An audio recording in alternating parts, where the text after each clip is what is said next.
Hey everybody, good morning.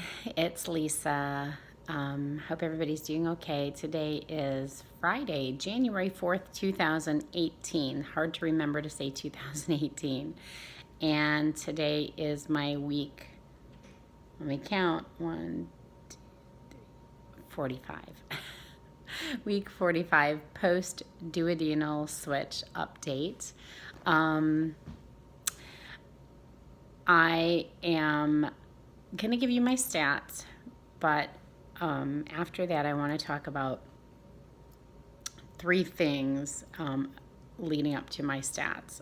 So my stats are I'm 48 years old, I'm 5'2". I started my journey on January 2nd, 2017.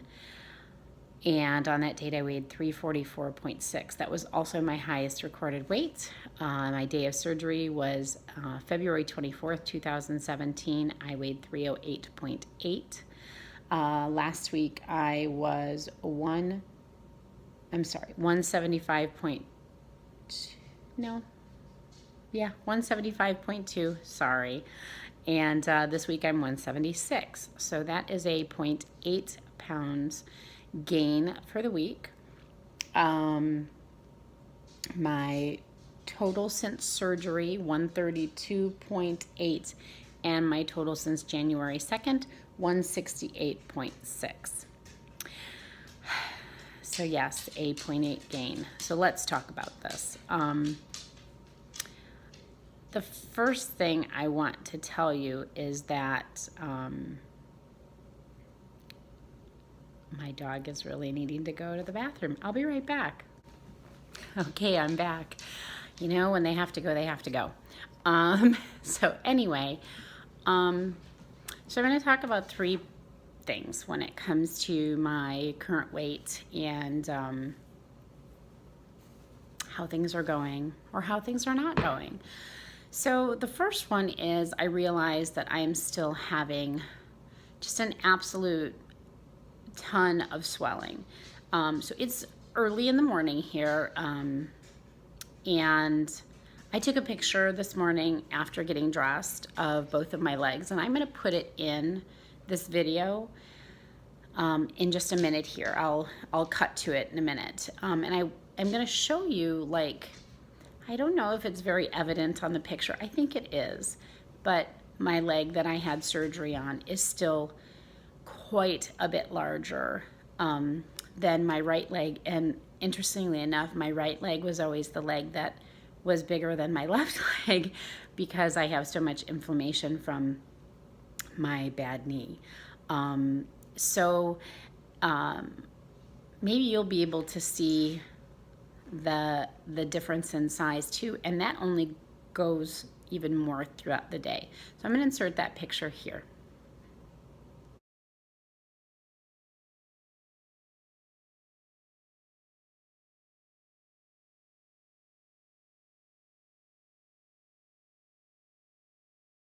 Okay, so you guys can tell me if you're able to see the difference. I did two shots actually.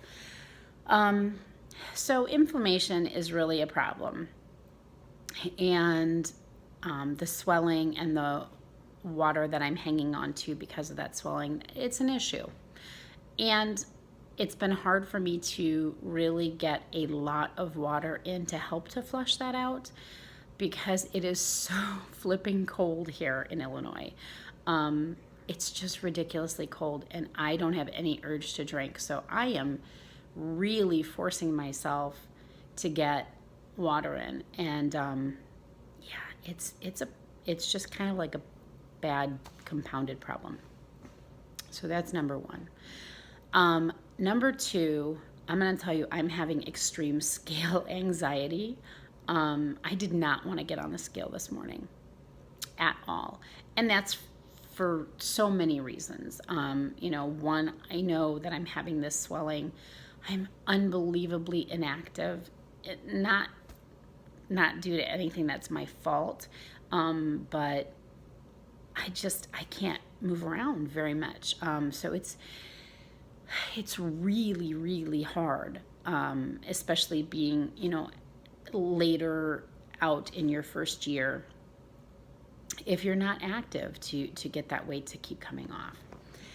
And I'm having scale anxiety because I just know that that number is not what I want it to be or where I was 3 weeks ago before I went and had surgery. And that's really a mental, it's really a mental thing. And that kind of brings me to number 3, which is I am really having a mental thing right now. I am realizing that my unhealthy relationship with food is far from over. I have had 2 unbelievably bad days when it comes to food. It's really hard to admit. I'm embarrassed. I'm embarrassed that I can still have so little self-control. That sucks. That sucks. So I have had 2 binge days where my day starts out fine. It's as soon as I get to after lunch that I seem to be unable to stop myself from going back and snacking. And not on good things, okay? So let's be clear. I am not eating anything I should be eating at all. So it's just really sad to realize that my, I guess, inability to cope with things, this has been my pattern all my life. I am having trouble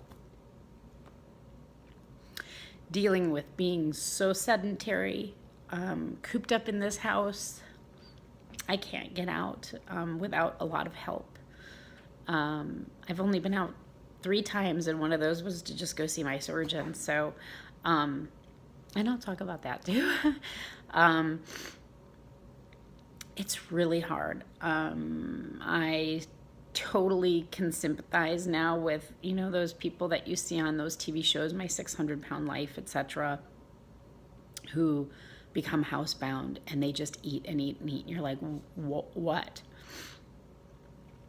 You know, I realized why I got so big. Because I'm turning to the food to deal with not being able to live my life the way I want to live my life. And all I'm going to do, and I realize this, guys, and I am putting it into it, you know, and this is, again, not a, oh, woe is me video. It's really just it's eye-opening, okay, to be able to see that this struggle is not over because I had weight loss surgery. And again, it goes back to that whole, sorry, I'm Italian and I move my hands a lot.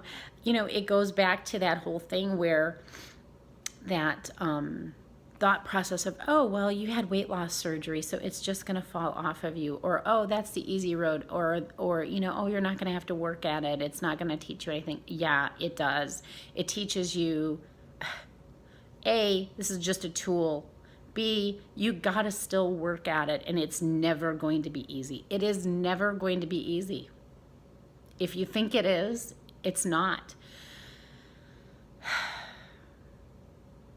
And it's a struggle, guys. It is not something that, you know, we go and have this surgery and, you know, it's over. It's just all going to come off. No, it's not. And stay off. That's the other part of the equation. I want it to stay off. I don't want that weight back. I don't want to find myself back at 345 pounds. Oh my God, my life was so horrible, horrible. And even going through everything that I'm going through now, my life is way, way better, way better. So I'm getting sidetracked, and I know that this video is getting very long, but it is what it is. You can keep watching if you want. So anyway, those are the three things kind of that I had to say after my stats. Now, let's get away from all that. Here's another thing. I think I'm a complete scatterbrain. Sometimes I think I'm really, really intelligent, but I've realized that all of this time I've been saying, oh, it's my month 1, it's my month 4, it's my month 10. It's not. So I was just looking at my log and realizing that just every 4 weeks I said it was my next month. But that's not how the calendar works, because that would mean that basically I'm at my 1 year and I'm not. So I apologize that I am so scatterbrained about something so simple. But yeah, so it will be my 11 months on January 24th, or right thereabouts. So I just completed my 10 months, guys, my at the end of, right at Christmas time. So yeah, isn't that crazy? Like that, for somebody who considers themselves fairly intelligent, that just never clicked with me. So yeah, duh. Anyway, that's that. What else can I tell you guys? So I had my doctor's visit just this past Wednesday. It was my first follow-up with my surgeon, and they removed all 25 of my staples. Yes, I think I mentioned I have a foot-long scar, several of them actually, on that hip. But it's healed very well, just amazingly well. And so I was able to take my first true, real shower. Oh my God. Seriously, having water run on your entire body, not having to worry about like one whole side of your body getting wet, was amazing. So he feels things are going very, very well. He was actually surprised at how well I was moving. He expected it to be way, way worse than it was, which I find interesting, because I am, of course, I know that I am way behind where I have been, surgeries past, because of the damage that's been done to my leg now. But he's happy, so I guess that's a good thing. I will not start outpatient physical therapy until the end of January, meaning, yeah, I'm still stuck in the house. However, he did say that I could attempt to see if I could get in and out of the car, driver's side, next week, maybe midweek. He said not before then. But if I could not successfully get in and out, then clearly I won't be driving. And the driving has nothing to do with my leg. The driving has to do with me getting in the car and out of the car on my own, because I am not allowed to move my left leg in an outward position, meaning that, here, let me see. I'm having to hold my camera. This is really kind of, so yeah, I'm having struggles with this. But so if your legs are like this, I cannot move my leg outward at all. I'm not allowed. I can do up and down, but I cannot go outward, because that moves your hip abductor, and since I don't have any hip abductor muscles left, he doesn't want to risk the dislocation factor with that. So very difficult to get in and out of anything, including bed. Yeah, so that's kind of where things are at, guys. Sorry my video was so intense in the beginning, and that this is so choppy and cut up, but